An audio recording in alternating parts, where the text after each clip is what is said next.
The following podcast contains spoilers for Lost River. Have you been warned? I think you have.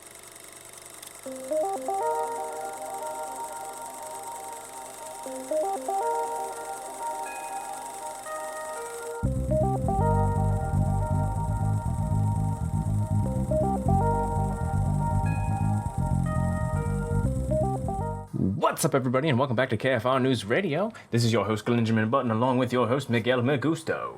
Hello. Hello, good sir. How are you? My dandy little fellow. My sweet baby child. Oh, yes. We did not get to smoke meats last week because my power went out for 3 days. Or 4 days. And then I went to that protest, and I was like, Mike, I'm going to keep you safe, my sweet, gentle giant, and not give you corona if I possibly have it. So, Are you feeling any symptoms? Oh, no, I'm feeling good. I'm feeling That's fine. good. We should smoke meats this weekend if possible. Oh, absolutely, please. Yes. So other than the protest and all that and not smoking meats, have you done anything of note? Mainly watch movies and or TV shows. I kind of had a slow week, and I watched one movie besides Lost River and one TV show so far. I'm a season and a half deep. So the movie was Malcolm X, another Spike Lee joint. Just not one of his more, like his creative side. It was just, Malcolm X and his life and everything that happened during it with Denzel Washington and a lot of other people. Really, really good damn movie. Holy shit. I kind of spaced out there. You said Malcolm X? Yes. Okay. I was just going, yeah. Oh, yeah. I listen to everything you say, Glenn. You're important to me. No. I was trying to get something pulled up while you're talking. Realize I didn't have anything. But yeah, Malcolm X is a great movie. I'm glad you enjoyed it. Like I said last week, that was the movie that made me like rediscover Spike Lee's movies because up until that, I had seen multiple, but I had only liked Bamboozled. This is obviously it's about Malcolm X and not one of his more original ideas. Yeah. So it was like a completely different ballpark, and it was really good. It is really good. Bamboozled, if you watch it as a racist, is problematic because you're probably going to laugh for the wrong reasons. It's going to be very hard for me. No, I have to watch it as a regular person. Yeah, it's essentially. I know I didn't watch it this week, but I just wanted to bring it up because it is a really good movie. I forget the plot exactly, but it's essentially using black actors and black comedians to kind of show the what's the word? Like the problems with the entertainment industry and like some of the actors who are black put on blackface, and it kind of shows you how much that stems from stereotypes and racism and all that. Yeah, and it's a remarkable movie, and it's funny in certain ways if you're not racist, but I can also see like white supremacists thinking it's hilarious because they completely miss the point. So it is like I do recommend it, but if you're laughing at the racism, you're a racist. So congratulations. You played yourself. And then besides that, I've been watching Shameless. I'm now on season 2. The British or American version? The American version. Okay. I figured as much. That one's more popular anyway. Being the hipster that I am, I've put it off for so long, and next thing you know, there's 9 seasons, and apparently it's really good. Yeah. And guess what? It actually is really good so far. Everybody's an asshole in the show, but dear God, is it very watchable. The main reason I don't start TV shows, no matter how good people tell me they are, is that I have this thing in my brain where like I need to. It's like I don't know if you would call it like a completion brain or I don't know what you would call it, but like I need to finish something before I move on to something else. Yeah. So like Sopranos, The Wire, Shameless, so many seasons. I'm not watching anything else until I watch that, so I just don't start watching it. Like if it's already 5 seasons in, I'm probably not going to watch it. I might later on, but don't tell me to watch it because I probably won't. Yeah, I'd rather sit down and just crank them all out as fast as possible. Yeah, so that like I'd rather watch a lot of movies than one really long TV show. Yeah, and that's just my preference. I know Shameless is a great show. I've seen enough of it to see why it's great, but I also would rather spend my time watching and dissecting films. But yeah, understandably. Yeah. My wife really likes the show Shameless, although I don't know if she's caught up or not. But well, I've got 7 more seasons to go. We can talk about it later. Oof. Yeah, it's gonna be a rough one. Yeah. Well, because my power went out this week, I really didn't have time to watch anything or power to watch anything. It went out on Wednesday at noon and didn't come back on until Saturday at like 10 a.m. Yeah, that's insane, dude. And it was not fun. And I had other things going on that when we did have power, I just didn't watch movies. But I watched one movie called The Man Who Killed Hitler and Then the Bigfoot. Is that Sam real Elliott. thing? It is a real movie starring Sam Elliott. He plays this guy who was a World War II special ops spy or something. I don't know exactly what you would call him in the military, but he's working by himself to infiltrate the Nazi Party and kill Hitler. Yeah. The title in itself is a spoiler alert. Oh, and God. He killed Hitler instead of himself?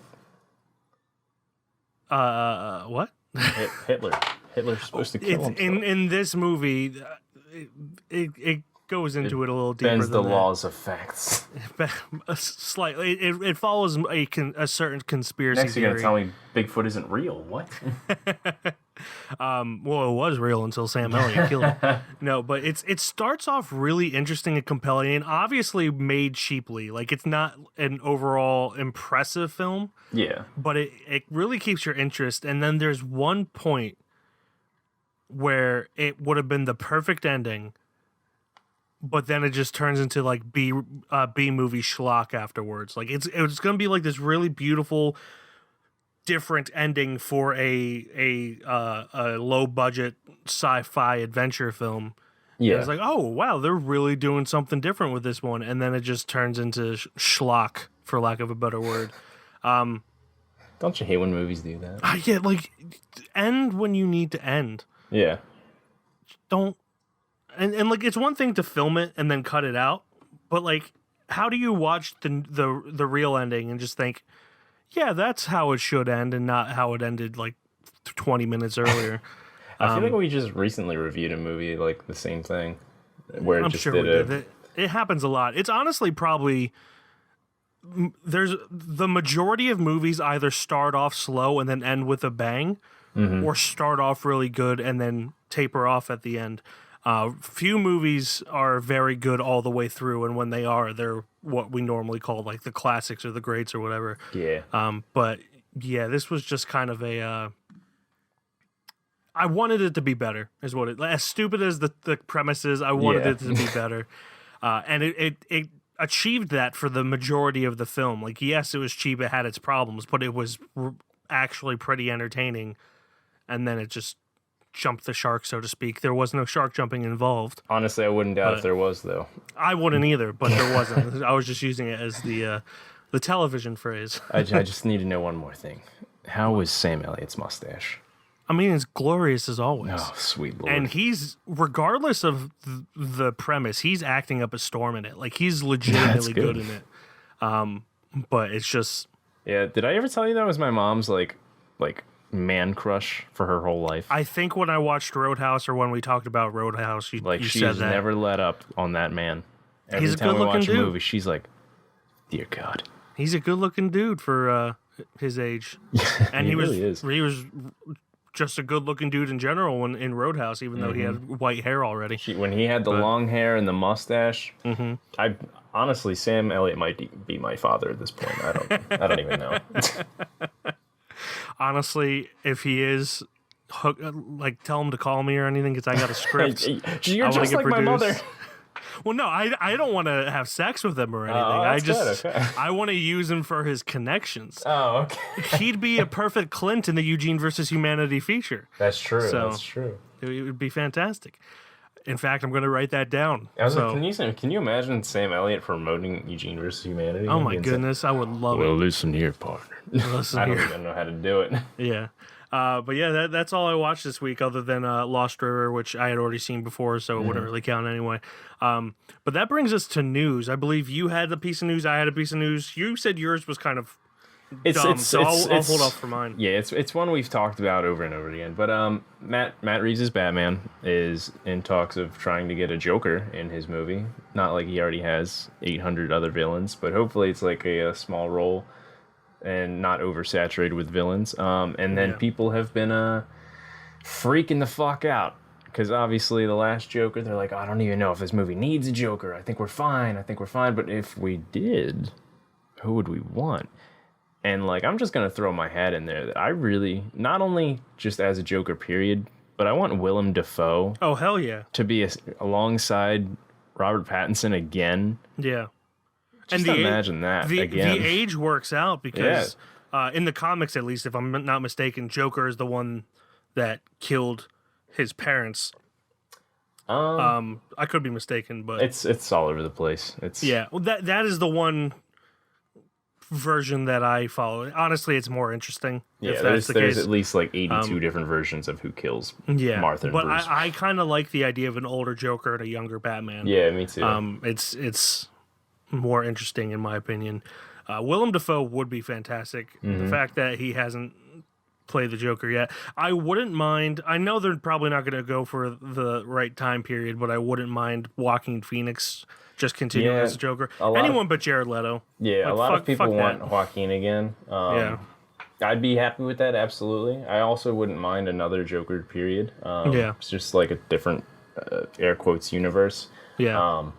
It would sorry, go ahead. Oh no, I was just going to say like you said, as long as they keep it like the Arkham City game where like they have all the villains but they're minor roles. Yeah. And the Joker's the main time. And they're not doing origins with it. Like we already know who they are and stuff like that. Yeah. We don't need to see the pearls fall off of Batman's mom's neck again. Now, whether or not he'd do it, obviously, he's been turned off of superhero movies ever since Spider-Man because I think the fan base he's said is Willem just Dafoe? is very reluctant. So I mean that's the thing.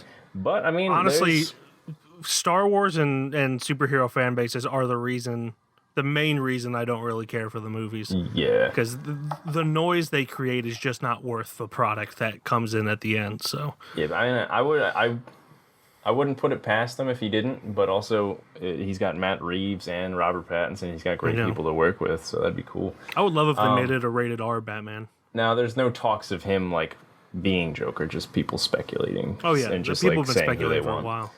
But anyway, moving on from this news again. What do you got? I got just a quick bit of news. I saw this article literally while we were talking about to record.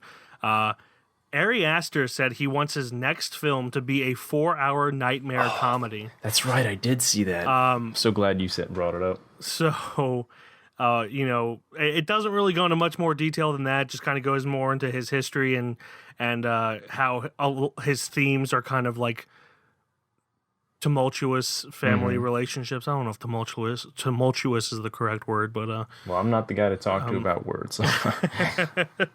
But he wants it to be a 4-hour nightmare comedy, and I can only imagine how anxiety-inducing that would be. Oh yeah. So I'm for it. I love Ari Aster. I'm all for it for sure. He's 2 for 2 in my book as far as his films. So him and Robert Egger, I think, are the most interesting new directors out there, with like under 3 movies made. Yeah. So I'm looking forward to both of their careers, and I would totally sit for 4 hours for a nightmare comedy directed by Ari Aster. Oh, I would too. And if they make him cut it down, I hope that they release a director's cut. That's the director's cut we want. Okay. Yeah, definitely. we don't need a Suicide Squad director's cut. Even though I'm pretty sure that the cut they have is the director's cut, but who knows? Practically. Yeah. Just because Joker footage was cut out does not mean that it was the studio that made the call. Just because it was a good director doesn't mean the whole movie's going to be good. Yeah. I still want that director, whose name is escaping me, to go back to making movies like Fury, because Fury is fucking fantastic, and Suicide Squad was so disappointing. I did hear, I'm stemming off, but I did hear he was going to still do Bright 2 or some shit. Yeah, I didn't see the first Bright, but it's highly okay. Yeah, it just seems like it's ham-fisted. So yeah, We'll see. But yeah, that's all I have for the news. So I guess we should just dive into Lost River. Absolutely.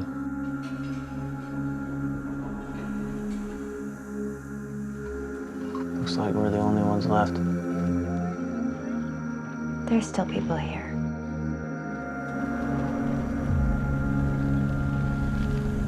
How can I help? I'd like to stay in the house Do you mind if I ask why? because I have 2 boys and that is our home. I found a road that goes underwater. Must go down to that town. What town? They flooded a bunch of towns when they dammed the river. That's why they call this Lost River. As soon as the last town was drowned, a spell was cast. Everything that's going on around here, it's gotta be for some reason. This is my country. This is my city. Don't let me see your face again. Bully running everything now. Head south, man. You're a very beautiful lady. What's this? It's a job. Where is that? Somewhere over the rainbow, let's put it that way. Written and directed by Ryan Gosling, starring Christina Hendricks, Ian De Kesteker, Saoirse Ronan, Matt Smith, and Ben Mendelsohn, also Eva Mendes, a whole bunch of people. Lost River is about a single mother who is swept into the dark underworld while her teenage son discovers a road that leads him to a secret underwater town. The reason I wanted to pick this movie is you and I have discussed this a lot. This movie gets a really bad rap. In general, it is it's a 42 Metacritic score. It is a 5.8 out of 10 on IMDb. I don't really remember what the Rotten Tomato score is, but it's kind of around that middle ground as well. And I honestly don't get the hate for it. Like, there's people that like legitimately hate this movie, and I understand like being okay with it, but just hating it in general. I guess we should just jump into it. Like for me, the biggest thing, and this seems to be a running theme of the past 3 or 4 movies we've done, the world building that they do is just remarkable. Like in the first 10, 15 minutes or whatever, you get a feel for this world, and it's filmed in Detroit, in like all of the abandoned parts of Detroit, so you get this real sense of a once great town that is just going through an economic crisis, and you have certain characters taking advantage of that, with Matt Smith's character, who's kind of like a gangster, who I completely forgot was in this movie, if I'm being honest. Oh, he's great in it too. He's terrifying. Like you hate him, but somehow, despite the fact that he cuts his friend's lips off, you don't hate him as much as you hate Ben Mendelsohn in this, who plays like a banker who is taking advantage in a completely different way of Christina Hendricks' character, trying to take advantage of her, for lack of a better word, sexually, even though like he's never successful, but he like gets her in a job in like this risque bar. Yeah, because she can't pay for the house that she's living in. Yeah, so it's just like this power struggle throughout between your different powers. You have the people who play by the rules, which are like Christina Hendricks and her family, Saoirse Ronan and her family, and then you have the people who are taking advantage of everyone. And it is just a remarkable film with beautiful cinematography. I love the way that they shot this. Oh yeah, same. Who is especially the parts where it was going through the abandoned places and were just scenery. Absolutely. Very, very well done. Even with the neon lighting and stuff like that. He's got a thing for whatever movies he's in. He's got a thing for neon lights. Well, I think a huge part of him getting this made was working with Nicholas Winding Refn, who I, for the most part, don't like his movies, but they're always beautifully shot. Yeah. Drive is fantastic, but the rest are like meh. But they still keep you enticed by the way that they're shot. I feel like Ryan Gosling was probably inspired a lot by Nicholas Winding Refn. Yeah. And it's shown obviously with like the neon colors. Yeah, when I first watched it, I thought it was the same like person who made it until I found out Ryan Gosling actually directed it. Yeah, I think a lot of people compare this to Only God Forgives as well. It doesn't help. I'm one of them because I watched them back to back. I think I watched this first and then Only God Forgives. I think they came out around the same time too. True. And it makes sense why people do kind of compare them. You really shouldn't. They're good companion pieces. Yes, that's a great way to put it. Only God Forgives came out in 2013, and this, oh wow, I didn't think it was that long ago. This came out 2014, so yeah, they really were back to back. And yeah, a lot of people say that they like Only God Forgives more. I think mainly because it's got more like of a story to it. Where this one's world building and it's got so few characters that you're like with. Yeah. That one has more going on, I think. I think the main problem with this one, rewatching it, I loved it the first time. Rewatching it, I could see a lot of the problems people have with it. Yeah. Like pacing is one kind of. It's kind of like I said, there's not much going on, so I could see people getting bored easily with it. But I mean, regardless, I loved it. So that would be one. And it kind of jumps between different perspectives too, a little bit. Yeah. I could see the turnoffs, but I mean, not me and you were fans, but Yeah. I could see it. Yeah, I agree. I kind of am in the same boat where I was captivated completely the first time I watched it. It doesn't have a lot of good rewatch value. That's not to say that I still don't think it's good, but I definitely found myself kind of drifting off. Pretty much anytime Ben Mendelsohn or Matt Smith were on screen, I was hooked. But every other time, all the other characters are kind of flat. Not to the fault of the actors, but just kind of... It's just their characters, really. Yeah, all of the problems with this are really just things that are kind of constant for first-time directors, where like they focused on the wrong things as far as the story goes, and it becomes jumbled. But I still think Ryan Gosling did a commendable job. Oh yeah, especially with the building the world. Like he really had a vision for this that I think is unfortunately overlooked because of people's reaction to the film. But I would love to see him direct something again. I was going to say, it's super surprising that he hasn't done anything really since. He's producing two or three films right now that are kind of like under wraps and not much being said about it. But other than that, he's not directing anything, and he hasn't since this, and it's kind of disappointing. I would like to see something from him again. Oh yeah, same here. I don't really have too much to say about this. It's. Yeah, I mean, it's a short film. It's kind of tough to talk about. There's so few characters. There's the things that do happen. It's kind of like in different perspectives, and then they happen. It wraps up pretty quickly, honestly. The only really other thing that I have to talk about is just the score and the soundtrack on this was just phenomenal. There's songs that I know Mike does. I don't often listen to movie soundtracks in my spare time, but there's 2 or 3 really good songs in this soundtrack that I still have in my libraries on Spotify. Oh, yeah. I mainly listen to soundtracks when I'm writing because the lack of vocals really kind of helps you. It's inspiring. It's inspiring and gets your mindset on the tone that you're looking for and everything. So oftentimes I'll find a song that's 5 or 10 minutes. That's the tone I'm looking for, and then just put it on repeat for a while. Yeah.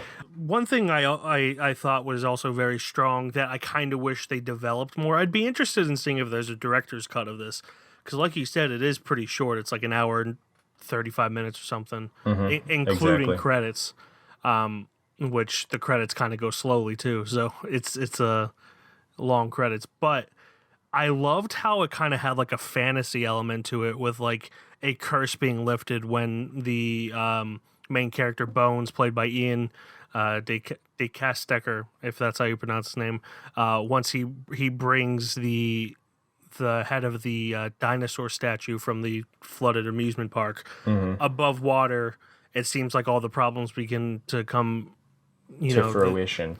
Come to fruition. They begin to fix themselves.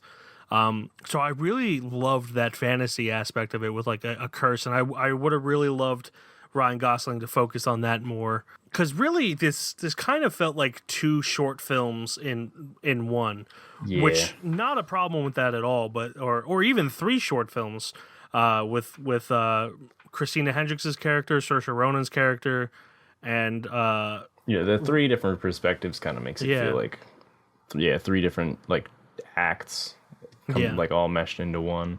Yeah, and it definitely it weaves in and out with each other well, but I would have liked to see more focus put on that whole fantasy element. And I think it would have really like punched home the film with that for sure being done. But yeah, that's all I really have to say about it. Honestly, same. I mean, everybody was good in it. Movie was good. It could have been better, but also that score. Mwah, dear God. The score and the world building are the best parts about it. For sure. Is it dangerous? The door's locked, you're fine. Why would you steal from Billy? He's trouble. He'll hurt you. Hey! You better run your ass! What's keeping you here? Me, my mom, Frankie. Is that what's keeping you here?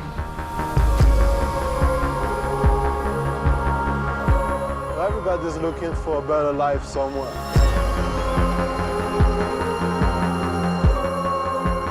Hey. Want to ride home? What if something happened and we had to leave tomorrow? Would you come?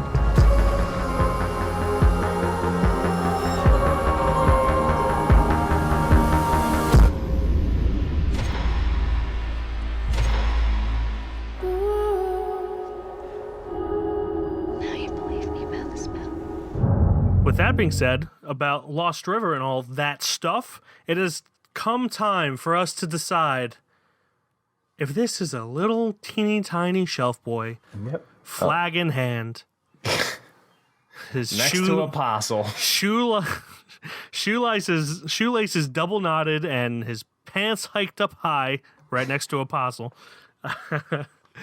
or does this go in the garbage. The garbage bin that's been shot a lot by Tom Hanks. Or is it just something we send back to Netflix and we don't want to keep? Netflix sponsors. So since this is my choice, I will go forward. And honestly, had I not rewatched it, I probably would have been a definitive yes. Rewatching it again kind of makes it a harder skeptical boy. A skeptical boy. I do really like it. I think it is underrated. I think more people should watch it. But I am not sure if it is worthy of being a shelf boy after rewatching it. Yeah, I mean, one way or another, if this was my pick, I'd make you go first. Yeah. It is tough. For a good like first time watching it, it is really good. Really kind of groundbreaking, especially since an actor becomes a director and this is his first film. It's really good. It's definitely more ambitious than Bradley Cooper making A Star Is Born for the 5 millionth time. Yeah. So you got to commend Ryan Gosling at least for the ambition. It's an original film, written and directed by him. No adaptation of anything. Like this is straight from his brain. The score's good, the cinematography's good, but overall the story is kind of just. Yeah, it's the flat. only thing that's really holding it down in comparison to all those other things. Yeah. So yeah, I think so ultimately I'm going to say it's not a shelf boy, but I do still recommend it, just not as strongly as some of the other films like Apostle. It's just a skeptical boy. Just a skeptical boy.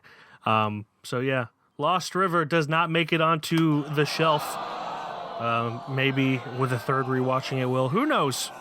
The future. No one knows what the future holds. If you asked me what I was going to do in 5 years ago, I would probably say that I'd be dead or dead. But you stole my answer.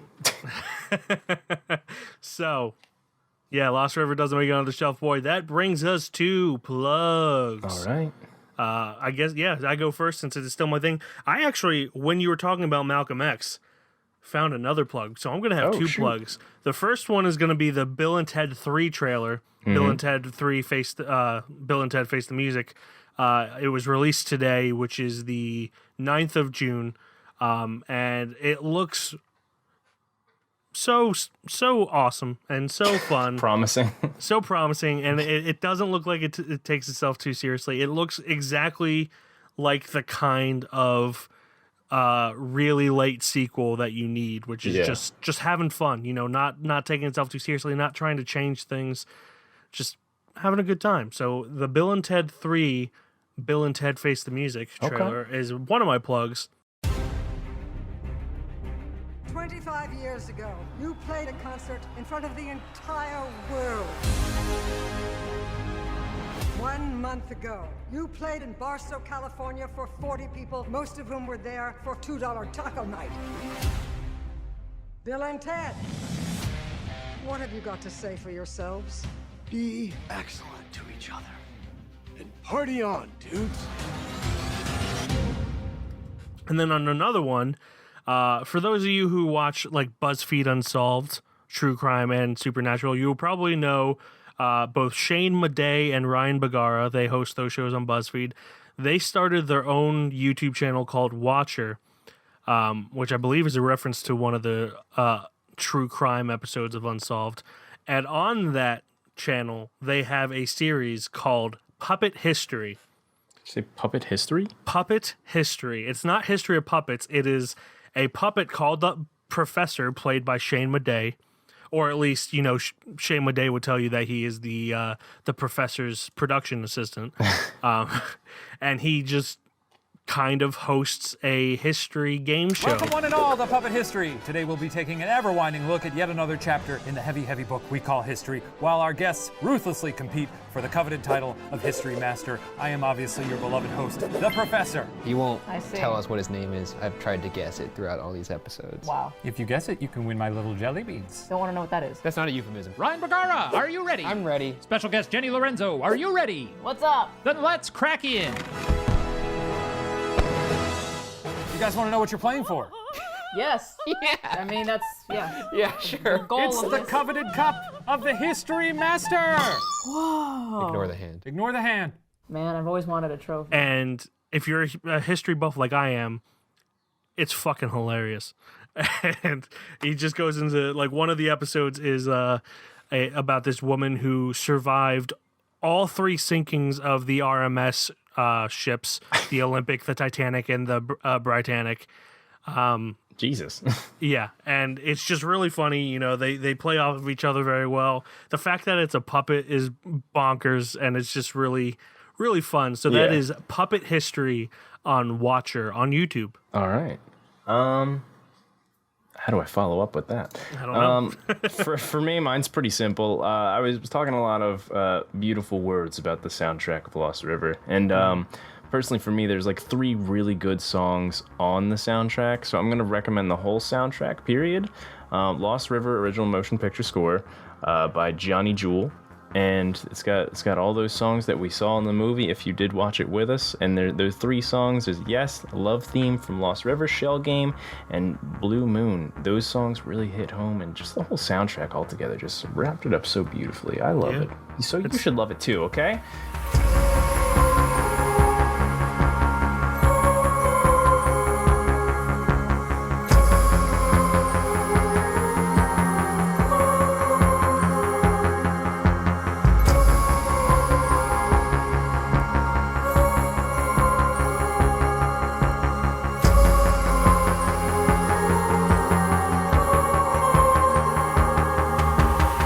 It's a great soundtrack, and if you're old school like me, which isn't really old school because it's still a pretty new thing, and download your own music via like iTunes or Google Play, and not use one of those hip new things like Spotify or Pandora, the album on iTunes is only $5 for the entire album. That's actually a steal. Yeah, so when we talked last week, I downloaded it like right after we talked about it. Too beautiful. So that is Bill and Ted 3, Bill and Ted Face the Music. That trailer is on YouTube. Puppet History on Watcher on YouTube. And the Lost River soundtrack by Johnny Jewel, I believe his name is. And those are all available online wherever you want to look it up. That brings us to next week's assignment. Glenjamin Button, it is your turn to tell us what to watch this week. It is my turn to churn out a movie for us. And you know I am what? all ears. I thought it'd be a good one to choose. Technically, this month of June is Pride Month, so I thought we'd watch a little LGBTQT type film. Cool. So I went to Netflix and I browsed a little bit, and I figured it's been a little bit of time since I've been recommended this movie, and still have not watched it. So we are going to watch Blue is the Warmest Color. Oh my god. C'était trop bien. Allez, les détails. Il y en a pas? Comment ça, il y en a pas? Vous avez fait quoi? Je comprends pas. On a passé l'après-midi ensemble, c'est tout. C'est parce que c'était naze que tu ne racontes pas? Putain, on dirait la PJ du sexe, quoi. J'ai l'impression de faire semblant. Faire semblant de tout. Moi, il me manque un truc qui...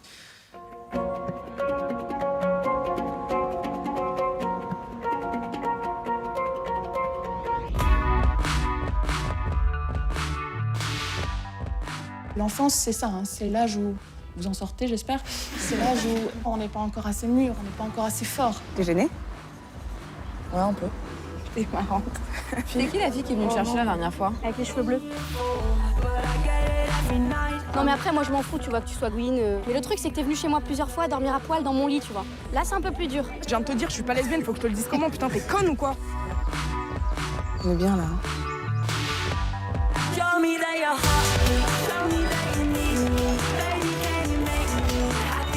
On est ravis de vous rencontrer, Emma. En tout cas, c'est très gentil de l'aider à préparer ses devoirs de philosophie. Merci. Tu les aimes, tes cours de philo? Je sais que ça t'en...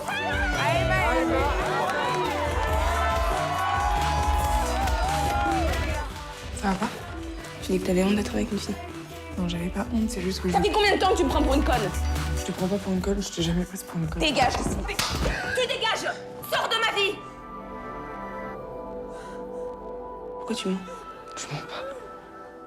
Alors pourquoi tu pleures? Je pleure pas. And this is literally going to kill me because it's a French film. So the names are going to be toxic for my lungs and how I say them. Blue is the Warmest Color. Did you watch this movie yet, by the way? I've seen enough of it. Okay. I will only say I have not finished it. Okay. I will only say two things. It is essentially porn. Oh, perfect. I love it. And what I've seen is very boring. It's not really porn. It's all simulated, but it's simulated using prosthetics. Okay. That look very real. Yeah, so this it's essentially porn. Just this movie has been recommended to me on Netflix 1,000,000,000 times, and it will by never Netflix go away. or well, friends, Netflix. Your I friend. can't. All I'm gonna say is your friends who have recommended it are dirty, dirty motherfuckers. It's probably literally the same person who told me to watch Nymphomaniac, if we're being honest. Oh yeah, it's both volumes. Yeah. I mean, I don't have a problem with this kind of movie. Yeah. The only reason I'm upset is not the explicitness of it. It is what I have seen of it is legitimately boring. Oh my god, I didn't realize it was 3 hours. Oh well, sorry, boys. Yeah. And girls. All right, let me get into it. Blue is the warmest color. Adele's life is changed when she meets Emma, a young woman with blue hair who will allow her to discover desire and to assert herself as a woman as an adult. In front of others, Adele grows, seeks herself, loses herself, and ultimately finds herself through love and loss. Oh my god, this name. Directed by Abdelatif Kashif, written by the same, I would assume, lady. Also written by Gilia Lecroix. Stars Lea Seydoux, and Adele. There's another Adele there. You know what, dude? There's people in this movie. I'm not going to embarrass myself and embarrass other people. It's a movie we're watching. Congratulations. It's on Netflix. And it's the writer-director is not a woman. It is a man, which makes it slightly creepy. Fuck. Which, again, I have no problem with the explicit nature of it, but it just knowing that the director is a man makes it kind of creepy. Yeah. Especially because both of the main actresses are so young and they're supposed to be in high school. Like the actors are not in high school when it was made, but the characters are. Well, I'm sorry if this is going to be cringy for us a little bit, but what's done is done. Legitimately, the only problem I have with it is I've tried watching this numerous times. Oof. and it's so boring. Oof. But we'll see. Maybe we'll have a lot to talk about. Just know that while it is very explicit and not rated, all of the sex in it is simulated, even though you see close-up cunnilingus. It is with prosthetics. Is there vag cam? No, but there's a close-up of a vag being licked. Oh, that's... All right, guys. Have a good day. It is prosthetics, though, if that makes you feel any better. So you don't have to feel dirty like you're watching porn. Oh, God. What did I do to us? Watch this one with your parents. Let's see how that turns out. Honestly, I'm about to call my mom right now. She makes me watch all those Sam Elliott movies. Tell her Sam Elliott's in this one. No, it's my turn, Mom. And just the whole time, just be, oh, yeah, he's coming up soon. He's coming up soon. Look for the stash. So, blue is the warmest color on Netflix. Netflix sponsor us. I would be lying if I said I'm looking forward to this one. And again, I'm sorry. Because it's so fucking boring, not because of the subject matter. Mm-hmm.